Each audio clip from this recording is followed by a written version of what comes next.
Hello, everyone, and welcome to another episode of They Say. My name is Allison McFarlane. I am live here in Pflugerville, Texas at Venture Pfest. I am so excited to be here today and just have so many conversations with so many dynamic women in the community of Pflugerville. I am not short of amazed to have this conversation right now with Miss Melanie, City Council member. Melanie, thank you for saying yes to me. You could have been with me today, and you chose to talk to us, so I'm honored.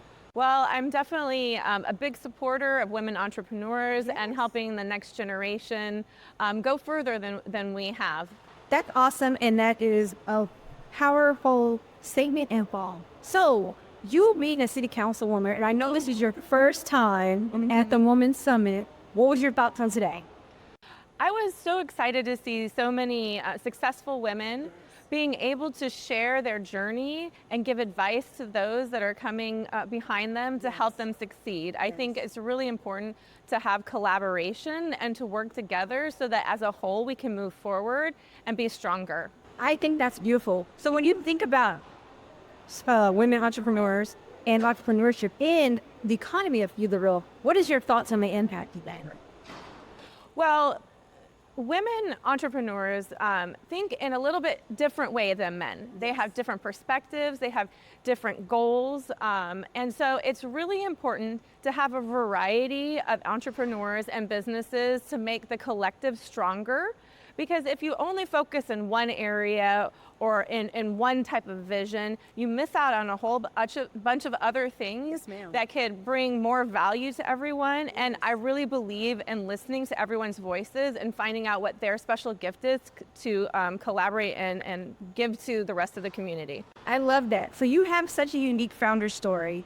Tell us a little bit about your adventure, because you said, Allison, I was really just looking to something to do part-time, but then it kind of grew itself.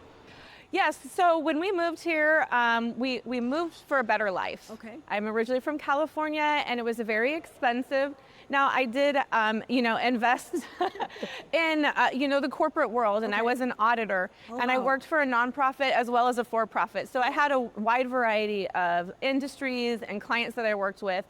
But we really wanted to have that quality of life, and we wanted to bring our kids up in a safe place. Yes. So I moved here, and then I thought, you know what, this career, I can do anything. I could start small, just do my own business until the kids go to school, and then I can go back and work for a corporation. Yep. But what I found was it was just so flexible for me to be able to do that and kind of have the best of both worlds. Mm-hmm. And like I said, everyone's journey is different, and you define success for yourself. And so I wanted to have time, plus still give to the community. And during that time, I just stayed very busy because I volunteer a lot. So in addition to my clients, I am involved in the city, the school district, my neighborhood, and my church. So, and then what happened is it just kind of naturally evolved. Yes. Because it's very important to be trustworthy and taxes and accounting. And so through word of mouth, my business just grew, and I had to make a decision. Either I have to turn away business or I have to grow my business. Right. And so because I do have a heart for serving, I did not want to turn away business. So then I brought on some bookkeepers, and now I have some interns, and then I'm even starting a job shadowing program. And so, but it does also give me the opportunity to make sure that I'm working with the people, the best people possible. And so not always just taking everything that comes my way, but being very intentional about the clients I work with, that they also share the same values. Because in my business, compliance and accuracy is important. You said it best, but you're making sound, your CPA accounting life sound very cool. Yeah. So I love that. I love that. So you shared something with me that I think you need to be proud of. You're possibly building out a legacy, and your daughter might actually take it over, the firm. Well, that's something to be proud of, because I know in my space, I don't get a lot of clients whose children actually are possibly interested in inheriting and taking that legacy forward. So tell us a little bit about that. Well, I think the important thing is to be honest and share your journey with the people around you. Yeah. And so I wanted to tell a compelling story about how the journey that I took and the industry that I'm in can provide a lot of valuable service to a lot of people. And so both my husband and I are math people. Oh, wow. So they do come by a little bit naturally. Okay. But they were able to take some classes at the high school, Hendrickson High School with Pflugerville ISD, and learn a little bit more about it.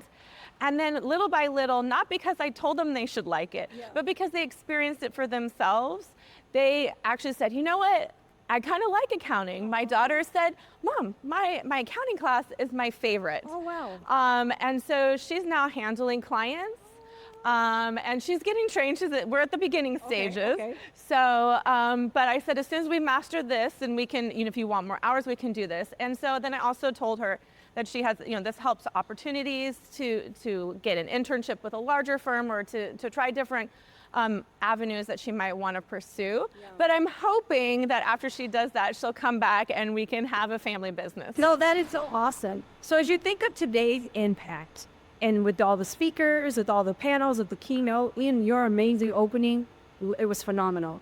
What is the one word that you would describe for this whole day? If you had to think of one word to just sum up this day. I think collaboration. Powerful. So, because there were so many amazing stories, so many lessons that you could learn from it, and it's all part of coming together and sharing those resources. And so I think a lot of people feel that they might be on this journey alone, or that, what they have to offer isn't worth sharing, or that not that many people want to know about it. But the thing is, if you remain silent, then you can't learn from others. They can't learn from you, and just as a whole, it doesn't help us progress. So I think everyone is unique and has a special gift to share, and I think this created a safe space for people to share that and for people to go, you know what, I feel that same way. Like every speaker and every panelist, I'm like, I totally understand what they say, and sometimes something, but it's about getting the momentum to act. That's powerful. Well, Miss Nelly, I want to thank you for your time, and congratulations on your first year as City Council. Oh, thank How's you. that going?